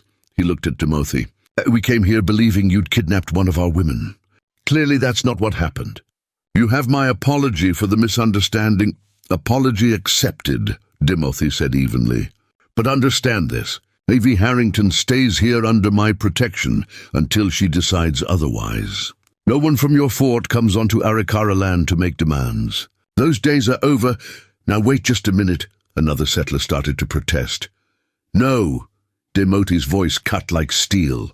You wait. You listen. Your man tried to murder a woman and use her death to start a war with my people. That's not a misunderstanding. That's not an accident. That's calculated evil. And I'm done pretending we can trust any agreement with people who do such things. His dark eyes swept across the mounted men. Ivy stays here. When she's fully healed and ready, she can choose where she wants to go. If she chooses to return to the fort, I'll escort her myself to ensure her safety. But until then, this conversation is over. You can't dictate terms to us, Cole Brennan snarled, but his authority had crumbled. Several men were now looking at him with open disgust. I just did, Timothy replied. Now get off my land, Garrett nodded slowly. Fair enough, we'll go. But Cole Brennan and his men are coming with us to face justice for what they did. He looked at Seth. You too. You're both answering for this. You can't arrest me based on the word of some lying woman and a savage, Cole protested. I'm arresting you based on the testimony of your own brother and the evidence of those chains, Garrett said. Now you can come peacefully, or we can make this difficult. Your choice." For a moment it looked like Cole might draw his weapon. His hand twitched toward the pistol at his hip, but he was surrounded by men who were no longer on his side. Slowly, his hand fell away. "This isn't over," he said, looking past Garrett directly at Timothy. "You think you've won something here, but you've just made yourself an enemy. And when I get out of whatever joke of a jail they put me in, I'm coming back. Count on it." "I'll be here," Timothy said calmly. The Fort Pierre men turned their horses and rode south, Cole and Seth Brennan in the middle of the group like prisoners. Several of the settlers cast backward glances at Ivy, their expressions ranging from confusion to pity to grudging respect. As the sound of hoofbeats faded, Ivy's legs gave out. She collapsed where she stood, not from injury but from sheer emotional exhaustion. Timothy was beside her in an instant, his arm around her shoulders. "You did well," he said quietly. "Better than well. You were brave." "I was terrified," Ivy admitted, her voice shaking. "Bravery isn't the absence of fear. It's acting despite it." He helped her stand. "Come, let's get you inside. You need rest." The Arikara warriors were dispersing, the tension draining from their postures as the immediate threat passed. Several nodded to Ivy as she walked past, a gesture of respect she hadn't expected. Children emerged from the safe lodges, running back to their families. The camp slowly returned to normal rhythms. In Winona's lodge, Ivy collapsed onto the furs. Her whole body trembled with aftershocks of adrenaline. Winona brought her tea, and she drank it gratefully, letting the warmth spread through her chest. "That was foolish," Winona said, but her tone was approving. "Standing between two armed groups to speak truth. Very foolish. And very brave. I had to try," Ivy said. "I couldn't let people die for a lie." "You may have prevented a war today," Winona observed. "At least for now. Brennan will cause more trouble eventually. Men like that always do." "But not today," Ivy said softly. "No, not today." Timothy stood by the lodge entrance, watching the camp settle. Takoda approached, his expression thoughtful. "That was unexpected," Takoda said. "I didn't think any of them would break ranks." "But the brothers' testimony changed everything." "Guilt," Timothy said. He couldn't live with what they'd done. Some people still have conscience. "Do you think Garrett will actually punish Cole Brennan?" Takoda asked skeptically. "Or will this disappear like every other crime against us?" "I don't know," Timothy admitted. "But it doesn't matter. We kept Ivy safe. We stood our ground. We showed them we won't be intimidated. That's what matters." "And the woman?" Takoda asked carefully. "What happens with her now?" Timothy was quiet for a long moment. "She decides. When she's healed, she chooses her own path. And if she chooses to stay, then she stays," Timothy said simply. Takoda studied his friend's face. "You care about her. More than just as someone who needed help." "I care about justice," Timothy said, but his voice lacked conviction. "You care about her," Takoda repeated, not unkindly. "I see how you look at her, how you speak to her. Be careful, brother. The path you're walking has thorns. All paths have thorns," Timothy replied. "At least this one has purpose." That evening the camp celebrated with quiet relief. No battle had been fought. No blood had been spilled. The threat had passed, at least for now. Women prepared a communal meal. Warriors shared stories around the central fire. Children played in the gathering darkness, their laughter a sweet sound after the tension of the day. Ivy sat outside Winona's lodge, wrapped in a buffalo robe against the evening chill. She watched the camp's activities with fascination. The easy camaraderie, the shared purpose, the sense of belonging that permeated every interaction. It was everything Fort Pierre had never been. Timothy found her there as the stars began to emerge. He sat beside her without asking permission, a gesture that had become comfortable between them. "How are you feeling?" he asked. "Strange," Ivy said honestly. "Like I just survived something enormous, but I'm not sure what comes next." "That's accurate," Timothy said. "You did survive something enormous, and what comes next is up to you, is it?" Ivy looked at him. "I'm a white woman in an Arikara camp. I have no money, no possessions except what I'm wearing, and nowhere else to go. How much choice do I really have?" More than you think, Timothy said. You could ask Garrett to escort you to the territorial capital. Start fresh somewhere new. Or you could send word to Father Michaels and ask him to find you another teaching position. Or, he paused, you could stay here. Ivy's breath caught. Stay in your camp. If you wanted to, Timothy said carefully. We could use a teacher.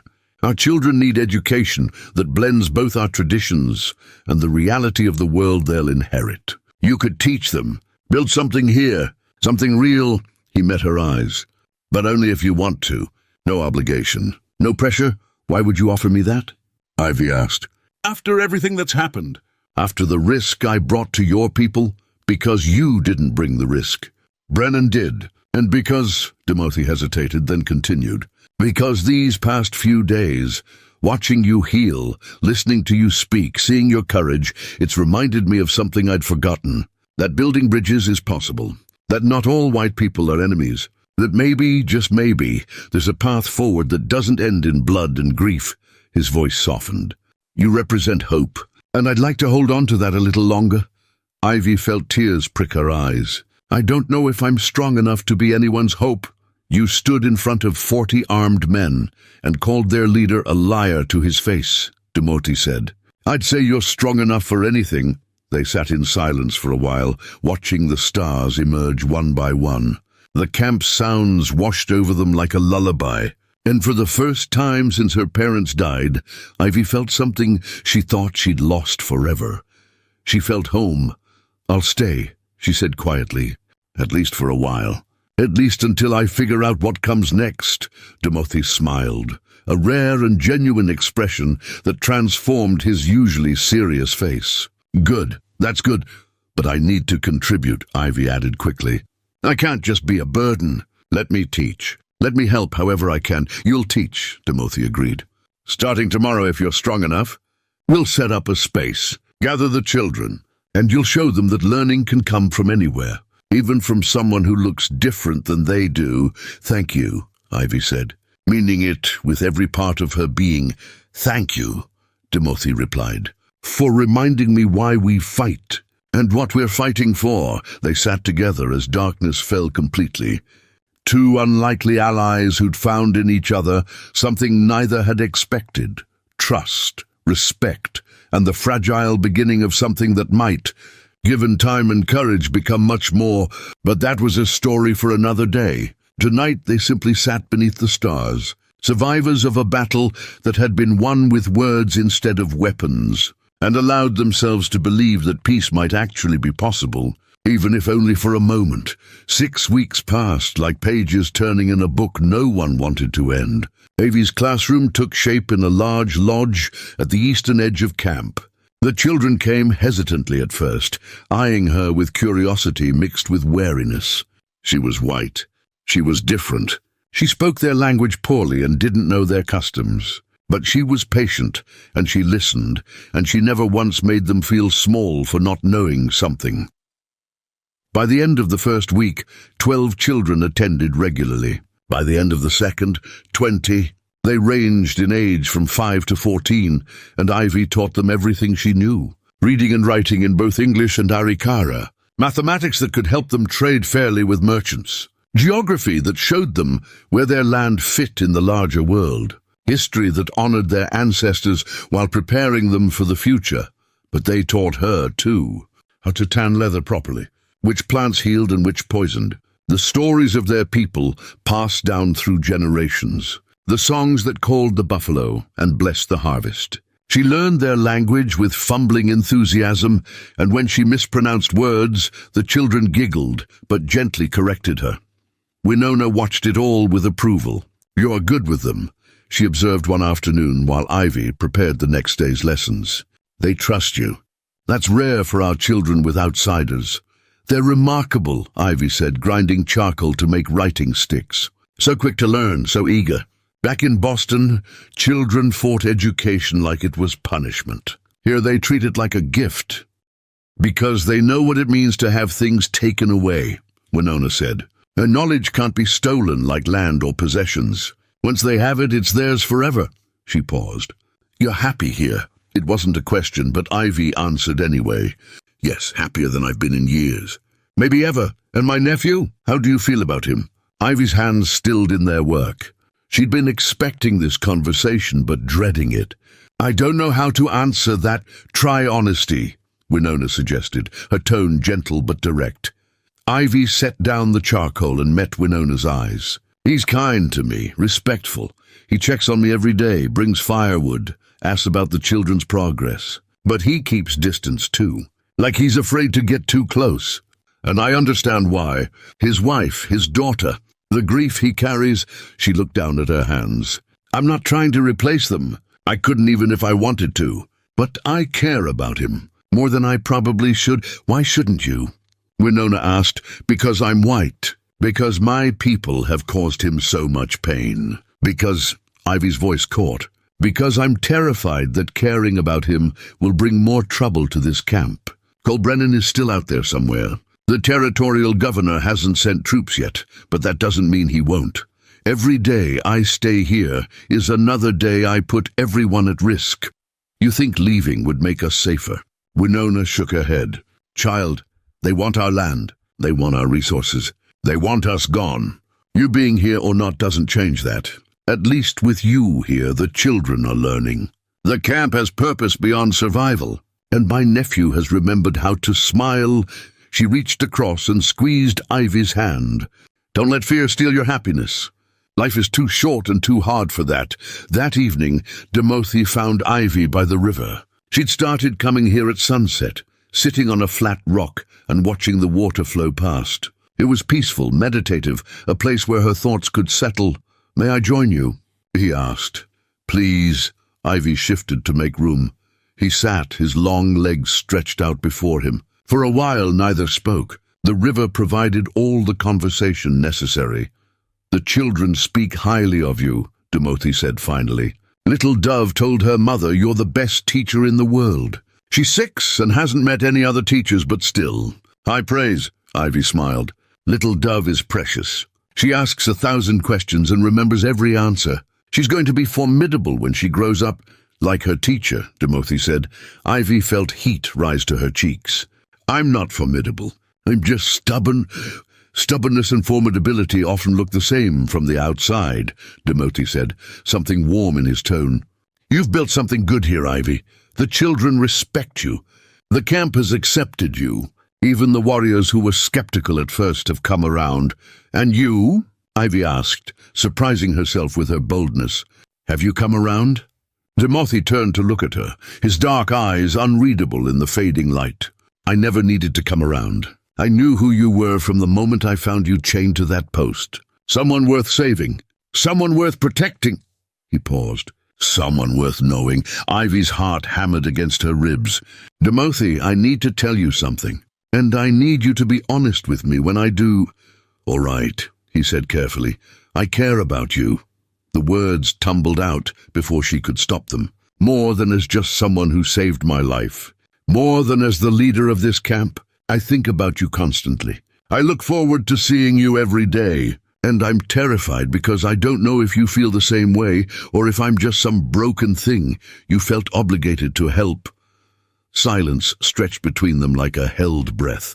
You're not a broken thing, Timothy said finally, his voice rough. You're one of the strongest people I've ever met. And yes, I feel the same way. I have for weeks. Maybe from the beginning. He looked out at the river. But I didn't know how to say it. I didn't know if I had the right to feel it. Why wouldn't you have the right? Ivy asked softly. Because of Maka, because of Winyan, because loving someone again feels like betraying their memory. His hands clenched in his lap. They've been gone 3 years, and some days it feels like yesterday. How can I move forward when part of me is still back there, watching them die, unable to save them? Ivy reached out and covered his hand with hers. Moving forward doesn't mean forgetting them. It doesn't mean they mattered less. It just means you're choosing to live instead of just survive. Her voice was gentle but firm. They loved you. Would they want you to be alone forever? Or would they want you to find happiness again? Timothy's eyes closed. A single tear tracked down his weathered cheek. Maka told me before she died that she wanted me to live. Really live. Not just exist. She made me promise, then honor that promise, Ivy said. Not for me, for her. For yourself. Timothy opened his eyes and turned to face her fully. His hand turned beneath hers, fingers intertwining. I don't know how to do this. How to care about someone without the fear that I'll lose them too. None of us know, Ivy said. That's what makes it terrifying, and beautiful, and worth doing anyway. He studied her face for a long moment, as if memorizing every detail. Then slowly, carefully, he leaned forward. The kiss was gentle, tentative, a question more than a statement. Ivy answered by leaning into him, her free hand rising to cup his face. When they broke apart, both were breathing hard. Timothy rested his forehead against hers. I want this, he said quietly. I want you. But it won't be easy. There will be people in the camp who disapprove. And the fort, let them disapprove, Ivy interrupted. I'm tired of living my life based on what other people think I should do. For once, I want to choose something just because it makes me happy. And I make you happy, Timothy asked, a hint of vulnerability in his voice. Yes, Ivy said simply. You do. They sat by the river as the stars emerged, hands clasped, foreheads touching. Two people from different worlds who'd found in each other something neither had been looking for, but both desperately needed. The weeks turned into months. Autumn gave way to winter's first snow. Ivy moved from Winona's lodge into her own, a smaller dwelling near the teaching lodge. Timothy helped her set it up, and if he spent more nights there than in his own lodge, no one commented. At least not loudly. The children thrived under Ivy's teaching. They learned to read and write in 2 languages. They studied maps and mathematics. They debated history and philosophy. And they taught Ivy in return about hunting and tracking, about the spirits that lived in the land, about what it meant to be Arikara in a world that was changing too fast. News from Fort Pierre came sporadically. Cole Brennan had been released from jail after only 2 weeks, claiming self-defense and initiation rights. Garrett had tried to keep him locked up longer, but the territorial judge sided with Brennan. No surprise there. White men rarely faced real consequences for crimes against indigenous people or those who associated with them, but Brennan hadn't returned to make trouble. Word was he'd moved south toward Kansas Territory, seeking easier prey. His brother Seth had stayed at Fort Pierre, working quietly and keeping his head down, carrying the weight of guilt for what he'd allowed to happen. Father Michaels visited once in early December. He arrived with supplies and questions. Ivy met him at the camp's edge, with Timothy at her side. Miss Harrington, Father Michaels said, his weathered face breaking into a relieved smile. I heard what happened. I'm so sorry I wasn't there to prevent it. It's not your fault, Ivy said warmly. But I'm glad you're here now. There's much to discuss. They spoke for hours. Ivy explained everything, from the chains to her recovery to her decision to stay and teach. Father Michaels listened without judgment, his expression growing more approving as the story unfolded. You've found your calling, he observed. And from what I hear, you're exceptional at it. The children have learned more in 3 months than in the previous year. They're exceptional students, Ivy said, with an exceptional teacher.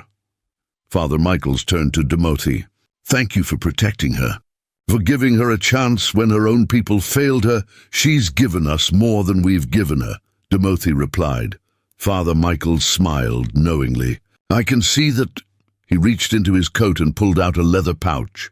I brought supplies for the school, books, slates, writing materials, and a letter from the Territorial Education Board officially recognizing your teaching position. It won't stop trouble if it comes, but it might slow it down. Thank you. Ivy accepted the pouch, touched by his thoughtfulness. Will you marry? Father Michaels asked suddenly, looking between them. Ivy and Timothy exchanged glances. They hadn't discussed it explicitly, though the question had hung unspoken between them for weeks. Would that be possible? Timothy asked carefully. Given the laws are complicated, Father Michaels admitted, but not impossible. I can perform a ceremony that would be recognized by the church, if not immediately by the territorial government. It would offer some protection. He paused. But only if it's what you both want.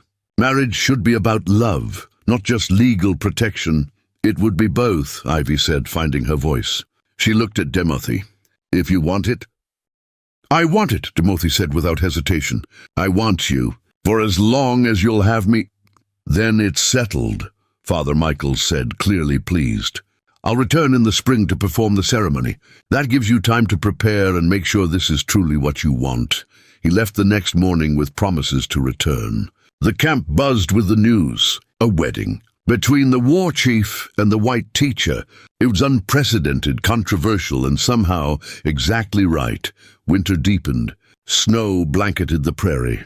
The teaching lodge stayed warm with a central fire, and the children came every day, despite the cold. Ivy's Arikara improved dramatically. She could now hold full conversations, tell stories, even make jokes that actually landed. On the longest night of winter, the camp held a celebration. Fires burned bright, food was shared, stories were told. Ivy sat beside Timothy, wrapped in furs, watching the children dance and play. Winona sat on her other side, humming an old song. Are you happy? Winona asked quietly. Ivy thought about the question, about everything she'd lost. Her parents, her old life, the safety and comfort of familiar things. But she thought too about everything she'd gained, purpose, community, love, a future that felt bright instead of suffocating. Yes, she said, and meant it completely. I'm happy. Good, Winona said. That's all anyone can ask for. Spring came slowly, then all at once. Snow melted, rivers swelled. Green burst from the earth like a promise kept. And true to his word, Father Michael's returned. The wedding took place on a clear April morning. The entire camp gathered. Ivy wore a dress made by the camp's women, beautiful white doeskin decorated with intricate beadwork. Timothy wore his finest buckskins and the ceremonial headdress his father had worn. They stood together before Father Michael's while he spoke words in English and Latin, blessing their union. But after the Christian ceremony, there was an Arikara one too. Winona performed it, speaking in the old language about two paths becoming one. About strength in unity. About love that transcends the boundaries others try to build. When it was done, when both ceremonies had been completed and witnessed, Timothy and Ivy faced each other. He took her hands in his. I promise to protect you, he said. To honor you. To walk beside you for all the days we're given. I promise to stand with you, Ivy replied. To build with you. To love you through whatever comes. They kissed as the camp erupted in celebration. Music played. Food was served. Children ran wild with joy. And two people who'd been brought together by cruelty chose to build something beautiful from the wreckage. Months later, as summer heat baked the prairie, a rider approached from the south. Ivy saw him from the teaching lodge, and her heart seized with old fear. But as he drew closer, she recognized Seth Brennan. Timothy met him at the camp's edge, warriors flanking him. But Seth raised his hands in peace. I'm not here for trouble, he said. I came to tell you my brother is dead, Cole. He was killed in a fight in Kansas 3 weeks ago. His voice was hollow. I thought you should know. Thought she should know that the threat is gone. Relief washed through Ivy so powerfully she nearly collapsed. Timothy's arm went around her waist, supporting her. Thank you for telling us, Timothy said to Seth. Seth nodded. His eyes found Ivy. I'm sorry. For everything. For not stopping him. For being a coward. You testified when it mattered, Ivy said. That took courage. Not enough courage, Seth replied. But maybe enough to live with myself. He turned his horse. Be well, Miss Harrington. Or I suppose it's Mrs. Timothy now. Be well. He rode away, carrying his guilt like a stone. That night, Ivy and Timothy lay together in their lodge, listening to the camp settle into sleep. Her head rested on his chest. His arm wrapped around her shoulders. It's really over, she whispered. Brennan is dead. The threat is gone. One threat, Timothy corrected gently. There will be others. The territorial government, new settlers, the railroad they keep talking about building. But we'll face them together. Together, Ivy agreed. She thought about the woman she'd been a year ago, scared, alone, convinced she was worthless because cruel people had told her so. And she thought about who she was now, strong, loved, certain of her value because she'd built something real with her own hands. "Thank you," she said suddenly. "For what?" Timothy asked. "For finding me, for saving me, for seeing something worth keeping when I couldn't see it myself." Timothy pressed a kiss to the top of her head. "You saved yourself." "I just broke the chains. Everything after that was you." Outside, the prairie stretched endlessly under starlight. The Missouri River whispered its ancient song. And in an Arikara camp, where a white teacher had become a beloved member of the community, where a war chief had learned to hope again, two hearts beat in rhythm. They'd been chained by cruelty and freed by courage. They'd been torn apart by hatred and brought together by love. And though the future remained uncertain, though challenges surely lay ahead, they faced it together, because some bonds, once forged in fire and sealed with trust, can never be broken, not by prejudice, not by fear, not by anything. 2 years later, the school bell rang clear across the prairie. Its sound carried on the warm September wind. Ivy stood in the doorway of what had once been a single teaching lodge, but was now a proper schoolhouse, built with timber and care by the combined efforts of Arikara warriors and a handful of settlers from Fort Pierre who'd grown tired of Brennan's legacy of hatred. It stood as a testament to what cooperation could achieve. 32 children poured out into the afternoon sunshine, their laughter a melody that never grew old. Teacher Ivy, Little Dove called, now 8 years old and tall for her age. "Can I borrow the book about the stars? I want to show my father the drawings." "Of course," Ivy said, retrieving the astronomy text from her desk. "But remember, you're responsible for it. That book traveled all the way from Boston. I'll guard it with my life," Little Dove promised solemnly, clutching the book to her chest before running off. Ivy watched her students disperse, some heading toward the Arikara camp, others toward the small cluster of cabins that had sprung up nearby. A mixed community, not fully integrated, not without tension, but trying, learning, growing. She placed a hand on her swollen belly, feeling the flutter of movement within. 6 months along now, and the baby kicked constantly, as if eager to enter this complicated, beautiful world. "Still on your feet?" Winona's voice came from behind. "I told you to rest in the afternoons." "I rest plenty," Ivy protested, though she gratefully accepted the older woman's arm for support. "The baby won't let me sleep anyway. Too busy practicing for a future as a warrior, I think, or a teacher who never sits still," Winona countered with a knowing smile. "Just like the mother." They walked together toward the main camp, passing gardens where Arikara women worked alongside settler women, sharing techniques and seeds. The territorial governor had finally recognized the camp's permanent status 6 months ago, granting them protected land rights in exchange for allowing the Eastern Road to pass through the southern edge of their territory. It wasn't everything Demoti had fought for, but it was something, a foothold. "A beginning. Where's my husband?" Ivy asked. "Where do you think?" "The council lodge. They've been arguing about the railroad proposal for 3 hours now." Winona shook her head. "Some of the younger warriors want to reject it outright. Demoti is trying to negotiate terms that protect our sacred sites while allowing passage for the rails. It's an impossible balance," Ivy said quietly. "Most important things are," Winona replied. They reached Ivy and Demoti's lodge, larger now to accommodate their growing family. Winona had moved into a smaller dwelling nearby, claiming she needed her own space, though everyone knew she just wanted to give the couple privacy.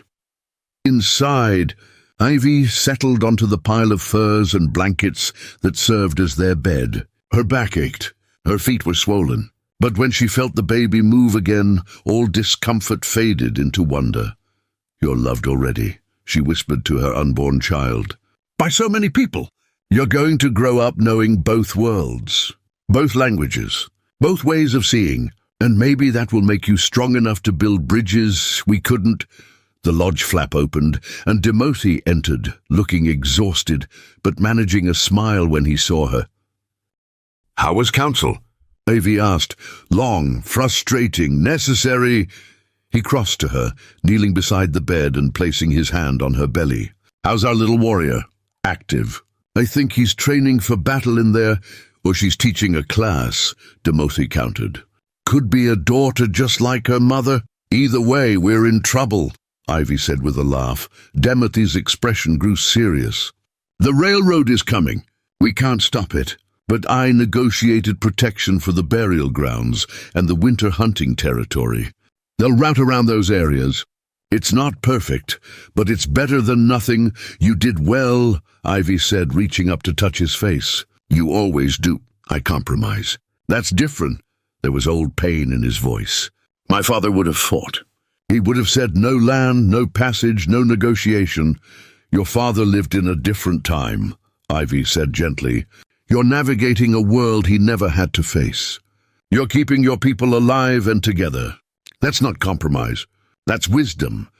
Timothy leaned forward, pressing his forehead to hers. I don't know how you always know what to say. Years of teaching, Ivy said. You learn to read what people need to hear. They stayed like that for a moment, breathing together, finding center in each other's presence. Then Timothy pulled back slightly. There's something else. Father Michael sent word. He's coming next week with supplies for the school. And he's bringing someone. Timothy paused. A representative from the Territorial Education Board. They want to evaluate your teaching, determine if the school should receive official funding and recognition. Ivy's heart jumped. Official recognition? That would mean real books, proper supplies, maybe even a second teacher. It would also mean oversight, inspections, requirements about what you can and can't teach.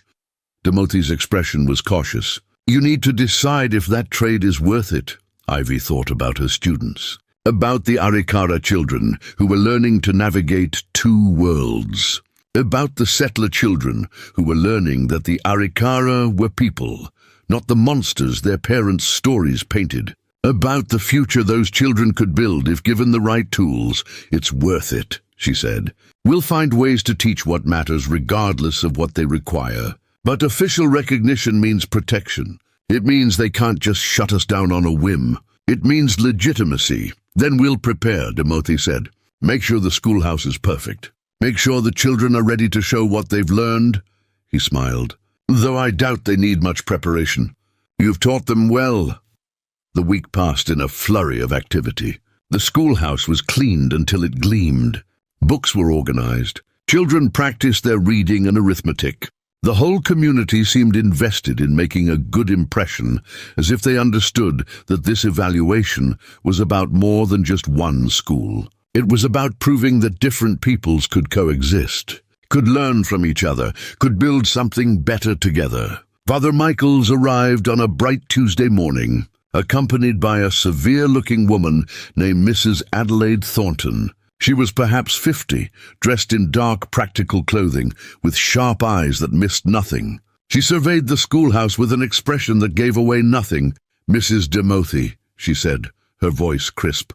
I'm here to assess your teaching methodology, your curriculum, and the overall efficacy of this educational experiment. Experiment, Ivy repeated, keeping her tone neutral. Is that what we're calling it? What would you call it? Mrs. Thornton asked. Progress, Ivy said simply. Mrs. Thornton's lips twitched, almost a smile. Show me? For 3 days, Mrs. Thornton observed. She watched Ivy teach reading in both English and Arikara. She saw children solve complex mathematical problems. She listened to students debate historical events from multiple perspectives. She examined their writing, their artwork, their projects. She asked questions of the children themselves, testing their knowledge and their enthusiasm. On the third evening, she requested a meeting with Ivy and Timothy in their lodge. They sat around the fire while Mrs. Thornton reviewed her notes. I'll be direct, she said finally.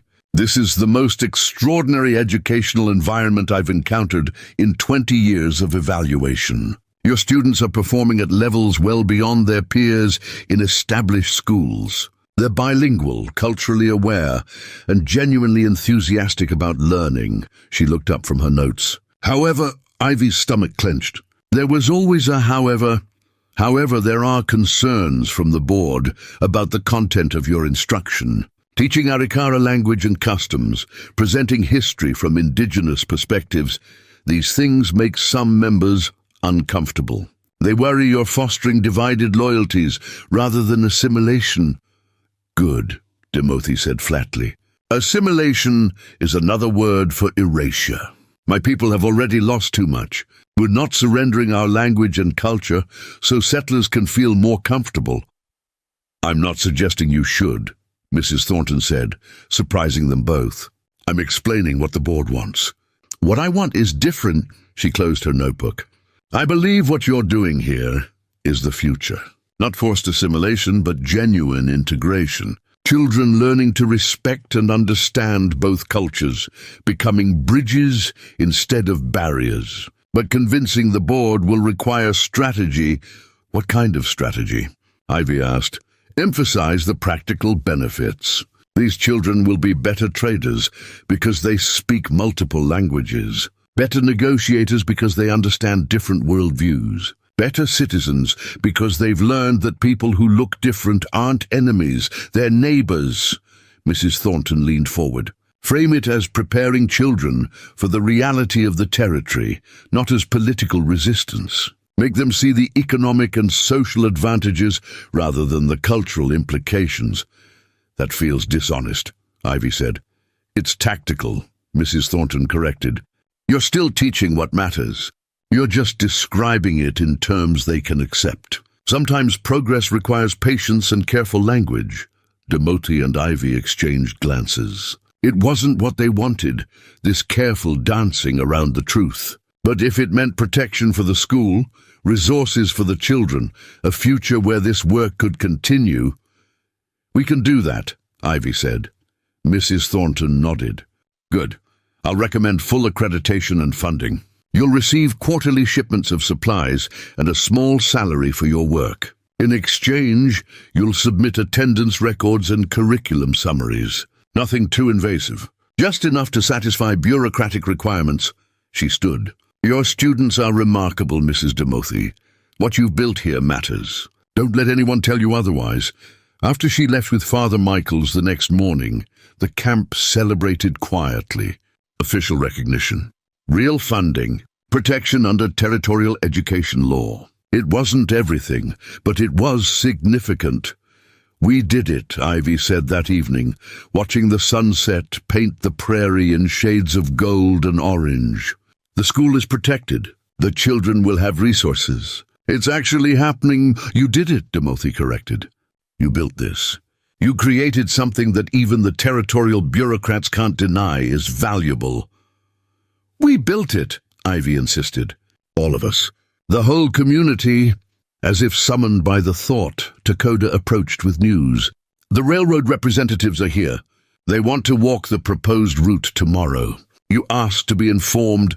I'll be there, Timothy said. I'm coming too, Ivy added. You're 6 months pregnant, Timothy protested.